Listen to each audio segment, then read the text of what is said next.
Hello everyone, Alpha Soul here, and welcome to another video. Today we're going to go ahead and touch on another Ashes of Creation info series. Today we're going to focus in on guilds.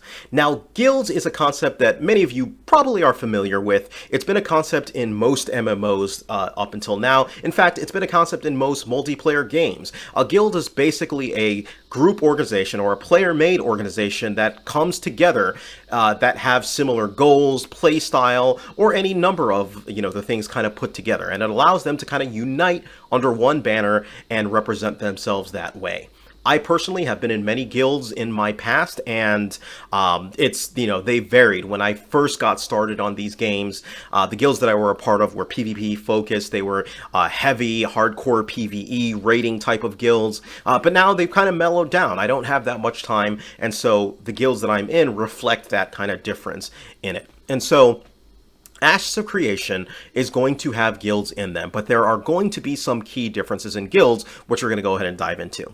Now, before I get started, I want to start with one main quote that I will return to in a bit. The quote is, "Guilds are not the highest organization that you can be a part of," right?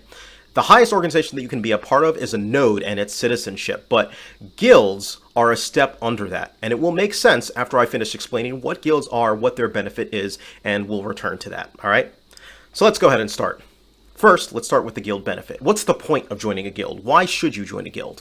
Well, for starters, it offers companionship, as I mentioned. You can group together with similar-minded players and have an overall positive experience. This is an MMO after all, and playing with other players is one key goal here, and playing with similar players is a benefit.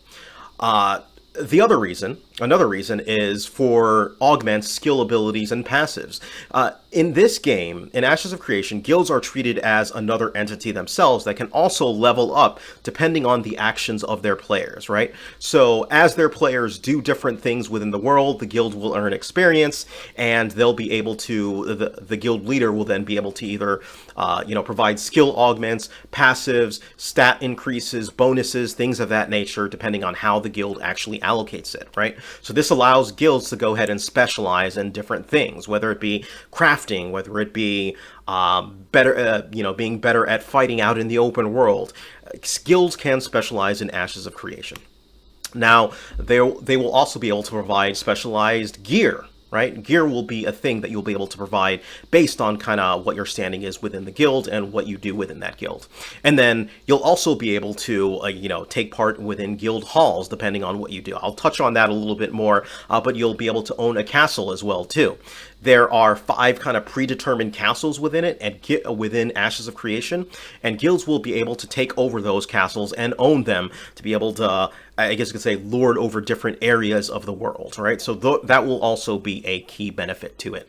There are also some of the standard things that you're going to get with it, so mounts, barding, tabards, things of that nature you'll be able to actually get from being within a guild. So how do you go ahead and create one? So for starters, you're going to need about 5 different players to all be able to sign on and, sign the charter, if you will, for a particular guild. There is going to be a cost to create a guild. We're not sure what it is. It may be in a monetary value, an items value. We're not quite sure what it is yet, but you will have a cost required to create it. You will need to be a certain minimum level to create it, so you probably won't be able to create it at level 1, but there will be a minimum level for you to be able to create that guild. There will be a quest line that needs to be completed in order to do it. Now, it's also been stated kind of within guilds that you'll be able to create it within the starter zone, so I'm not quite sure if that quest line is extensive or not, but there will be a quest line in order to create it. Now, moving on to progression. So how does a guild actually level up, right? I mentioned it earlier. As their members, as a guild's members participate within quests, as they participate within a node, leveling up a node, so that be killing monsters around, generally things that you do within it also contribute to the experience of your guild, right? In addition to the experience of your node. Crafting, events, participating in caravan PvP, arena, guild PvP, things like that will all contribute to you being able to level and progress that guild, right? Now, I also mentioned that guilds have a level and they have skill points as well. You can allocate those skill points to specialize what your guild will be like and what it will be. I mentioned earlier, you can, participate in crafting, you can participate in, PvE and things of that nature, but it extends beyond that, right?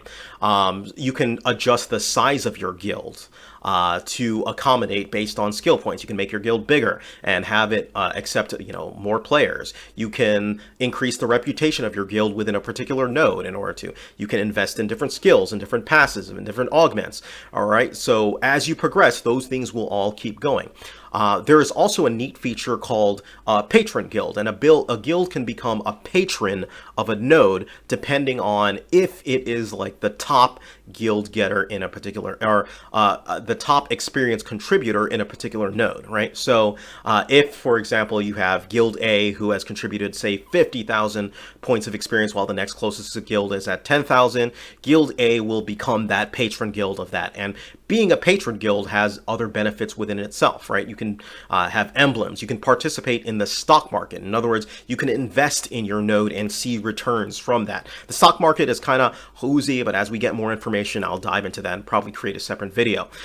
You can, participate in guild missions. You can potentially get a guild hall that will be placed within the node that, everyone can see your prestige and see that that is the top guild of that particular node. So that is also interesting within it. Now let's move on to some particular facts about guilds. A guild can only have one guild leader at a time, right? Obviously, that guild leader can have various officers who all have different functions, but there can only be one guild leader at a time. There is a maximum of 300 members in a guild. Now, that is not the default maximum. I want to be very clear on that. You can hit that maximum if, as you level up as a guild, you choose to invest in allowing more players into your guild, right? That will be the, the method in which you can expand a guild to be a large Zerg type of guild, if you will, right?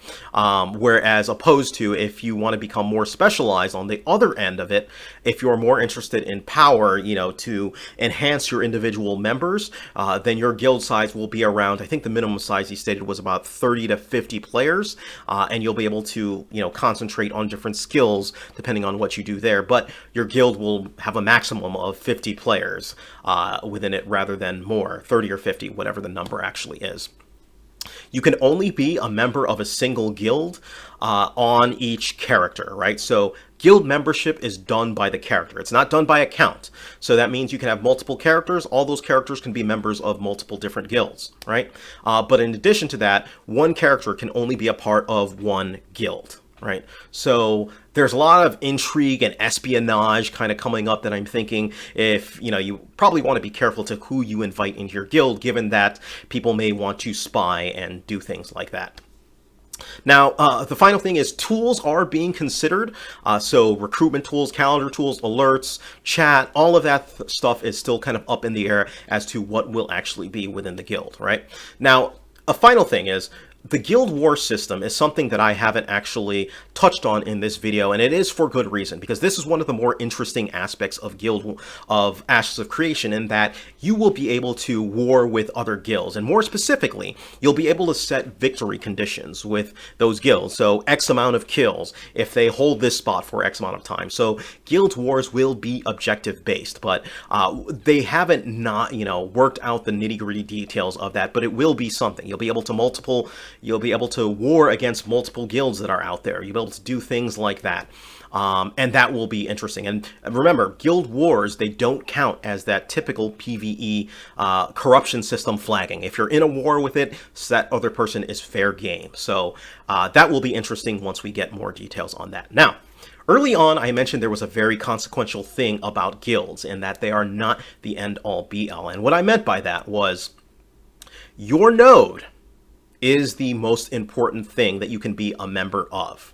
In other words, different members, within your guild can be members of different nodes, and that takes precedence. And what I mean by that is if node A, if people in node A in a guild are at war with people of node B, then they certainly can fight and kill each other within that same guild because they're a part of different node. A node is the topmost, thing that you can belong to, where guilds are under that, right? So It's gonna introduce some interesting dynamics in that some guilds will, insist their members be a part of one node, others might be a part of another. There may be some bad feelings coming up when somebody attacks another person of the same guild because, hey, they're a part of their two nodes are at war, and that's going to be very interesting. It's interesting to see how that's going to actually shake out.